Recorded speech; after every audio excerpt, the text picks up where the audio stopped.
ഈ കേസിലെ വാദിഭാഗം വക്കീലാണ് ഞാൻ. എന്റെ കക്ഷികളെ വിസ്തരിക്കാൻ ബഹുമാനപ്പെട്ട കോടതി എനിക്ക് അനുമതി തരണമെന്ന് ഞാൻ താഴ്മയായി അപേക്ഷിക്കുന്നു.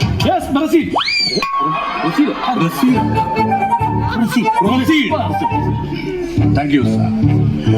ഗ്രഹണം പാലിച്ചാലും സൂര്യൻ അതിന്റെ സമയം കഴിയുമ്പോൾ മറന്നേക്ക് പുറത്തു വരും. അതുപോലെ തന്നെയാണ് സത്യവും. എത്ര മൂടി വെക്കപ്പെട്ടാലും എത്ര വളച്ചൊടിക്കപ്പെട്ടാലും ഒരിക്കലും അത് അതിന്റെ മറന്നേക്ക് പുറത്തു വരും. യോറോണർ, അത് പുറത്തു വരും. അതെന്തിനാ ഇവിടെ പറയണേ? ഞാൻ കാലത്തെ കുളിച്ച് എഴുന്നേറ്റ് ഡ്രസ്സൊക്കെ ഇട്ട് ഇവിടെ വന്നിട്ടേ എന്തെങ്കിലും പറഞ്ഞില്ലെങ്കിൽ വക്കീലാണെന്ന് തോന്നുന്നില്ല, അതുകൊണ്ട് പറഞ്ഞു പോയതാണ്. Thank you sir. എന്താണ് നിങ്ങളുടെ പേര്? ഈപ്പച്ചൻ. ഈപ്പച്ചൻ. ഈപ്പച്ചൻ എത്ര വരെ പഠിച്ചു? ഞാൻ സ്കൂളിൽ പോയിട്ടില്ല. ഈപ്പച്ചൻ പള്ളിക്കൂടത്തിൽ പോയിട്ടില്ല. ഒരു മരം വെട്ടുകാരനായിരുന്നു തന്റെ അപ്പം. അമ്മയെ കയറി പിടിച്ച റേഞ്ചർ സാഹിബിനെ ഒറ്റ വെട്ടിന് 2 തൂട്ടമാക്കി അപ്പൻ കഴുമരത്തിൽ കയറുമ്പോൾ അന്ന് നിങ്ങൾക്ക് വെറും 3 വയസ്സായിരുന്നു. ഇതൊക്കെ മനസ്സിലാക്കാൻ വേണ്ടി LLB വരെ പഠിക്കണമെന്നില്ല. ലേലം സിനിമ കണ്ടാൽ മതി. 3 പ്രാവശ്യം ഞാൻ കണ്ടു. ഈപ്പച്ചന്റെ വീട് എവിടെയാണെന്ന് പറഞ്ഞത്? കുട്ടനാടാണ്. ഹായ്, കുട്ടനാട്. കുട്ടനാട് എന്ന് കേൾക്കുമ്പോൾ വള്ളവും വെള്ളവും വള്ളംകളിയും കാരിയും കൂലിയും കരിമീൻ കറിയും നല്ല ചാള വറുത്തതും നെയ്മീൻ പൊള്ളിച്ചതും വരാല് കറിയും വരാല് വറ്റിച്ചതും ഒരു കണ്ടത് കണ്ടു. അതുകൂടെ പറയാൻ പറ്റായിരുന്നു. എന്റെ പൊന്നു സാറേ, ഷാപ്പിൽ കറിയൊക്കെ വാങ്ങിക്കുന്ന ആളെയൊക്കെ വക്കീല് പിടിച്ച് ആക്കി ഇങ്ങനെയൊക്കെ ഇരിക്കും. സാർ, നിങ്ങൾ എന്ത് വർക്ക് ചെയ്തു? സാർ, ഞാനൊരു 3 വർഷം കോട്ടയം KSRTC ജോലി നോക്കി. പിന്നെ തിരുവനന്തപുരം സെക്രട്ടേറിയറ്റിൽ ഒരു 2 വർഷം ജോലി നോക്കിയിരുന്നു. ഇപ്പം ഒരു 2-2.5 വർഷം നമ്മളെ കോഴിക്കോട് ജില്ലാ സബ് കളക്ടറായി ജോലി നോക്കിയിരുന്നു. ആണോ? അപ്പൊ ഉദ്ദേശിച്ച പോലെയല്ല, ആള് ഭയങ്കര ഗംഭീരനാണ്. ഒരുപാട് തസ്തികകൾ വർക്ക് ചെയ്തിട്ടുണ്ട്. അല്ല സാർ, ജോലി നോക്കിയിരുന്നു, പക്ഷെ കിട്ടാത്തതുകൊണ്ട് ഞാൻ എന്റെ വിദ്യാഭ്യാസം വെച്ച ജോലിയാണ് ഇപ്പം ബിസിനസ് ചെയ്യുന്നത് സാർ. എന്ത് ബിസിനസ്സാണ്? കപ്പലിന്റെ കച്ചവടം. സാർ, നമ്മുടെ മറീന ബീച്ചിലാണ് ഞാൻ കൂടുതലും കപ്പലിന്റെ കച്ചവടം നടത്തുന്നത്. പിന്നെ നമ്മൾ തിരുവനന്തപുരം കോവളത്ത് കച്ചവടം നടത്തുന്നത് സാർ. പിന്നെ സൈലൻസ് സാർ.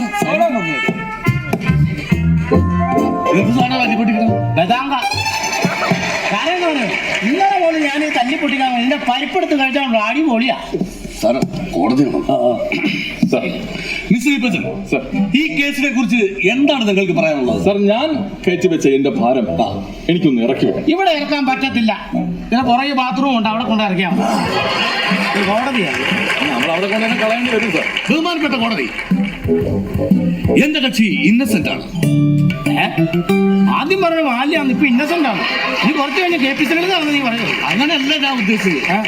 എന്റെ കക്ഷി നിരപരാധിയാണ്. അത് വേണമെങ്കിൽ ഞാൻ ഈ കോടതി മുമ്പാകെ തെളിയിച്ചു തരാം. ഇപ്പോ മാലിനി വിവാഹിതയാണോ? പറ്റിപ്പോയോ? ശരി. വിവാഹത്തിന് മുമ്പ് മാലിനിക്ക് എന്തെങ്കിലും പ്രണയബന്ധങ്ങൾ കണ്ടോ? സാർ, ആ മുഖത്തേക്ക് നോക്കൂ. പ്രണയമെന്ന് കേട്ടപ്പോഴേ ആ കുട്ടിയുടെ കണ്ണുകൾ വളരെ വികാര തീവ്രമായി. പ്രണയത്തെ കുറിച്ച് അറിഞ്ഞുകൂടാത്ത എന്റെ കക്ഷി നിരപരാധിയാണ് സാർ. Sorry Malini, sorry. തെറ്റിച്ച് ഞാൻ 19 വരെ എണ്ണി റെഡിയാക്കിയതായിരുന്നു. അപ്പോ നിങ്ങളൊരു വഴിപോക്കനാണല്ലേ? വഴിപോക്കനല്ല സാർ, വഴിപാടിന് വേണ്ടി പോയതാണ്. പിന്നെ തലയിലായി നിർബന്ധിച്ച പിന്നെ കെട്ടായിരിക്കും. ആരാ നിർബന്ധിച്ചു? നാട്ടുകാർ മരത്തി കെട്ടിയിട്ട് നിർബന്ധിച്ചു. ഇയാളെ കുറിച്ച് എന്താണ് മാലിനിക്ക് പറയാനുള്ളത്? എന്റെ സാറേ, 3 വയസ്സുള്ള ഒരു കുഞ്ഞുണ്ട് എനിക്ക്.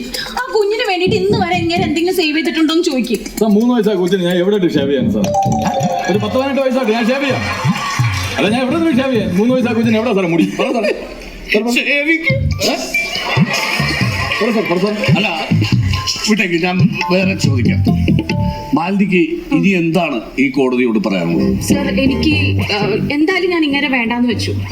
ഇനി മുന്നോട്ട് എനിക്ക് ജീവിക്കണമെന്ന് ആഗ്രഹമുണ്ട്. അതുകൊണ്ട് നല്ലൊരു ബന്ധം എനിക്ക് വന്നു കഴിഞ്ഞാൽ ഞാൻ തീർച്ചയായും വിവാഹം കഴിക്കും. അങ്ങനെയാണെങ്കിൽ 43 വയസ്സ്, ശുദ്ധ ജാതകം, LLB കാരനാണ്. വേറെ യാതൊരുവിധ ആക്ടിവിറ്റീസും ഇല്ല. വലിക്കില്ല, കുടിക്കില്ല, മുറുക്കില്ല. അത് മാത്രമല്ല, സ്വന്തമായിട്ടൊരു വാഹനം കൂടെയുണ്ട്. സൈക്കിൾ അല്ലേ? അതെ. അതെനിക്കറിയാം ആളാരാണ്. താങ്കളല്ലേ? വീട് ടു കോടതി, കോടതി ടു വീട്, അല്ലാതെ വേറെ ഒരു ചിന്തയില്ല. അങ്ങനെ ഒരാളെ കെട്ടാൻ സമ്മതമാണോ? അയ്യോ,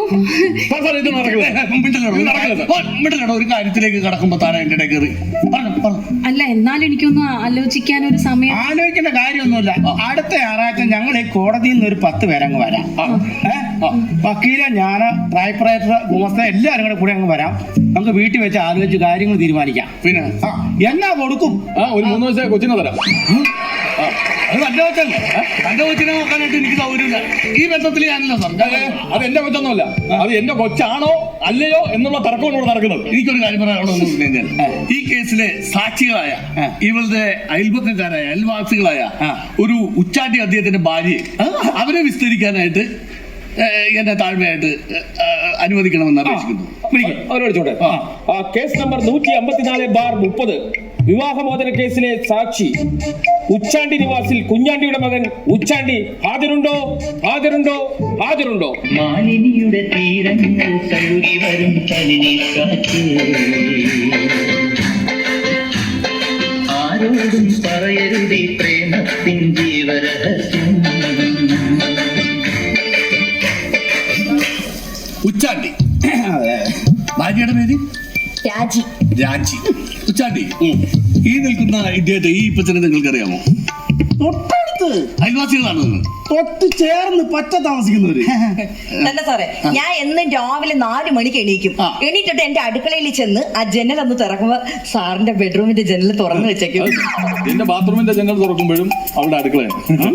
അത്രയൊക്കെ നമ്മള് ചേച്ചി ഞാൻ ഇത്രയും അടുത്ത അതല്ല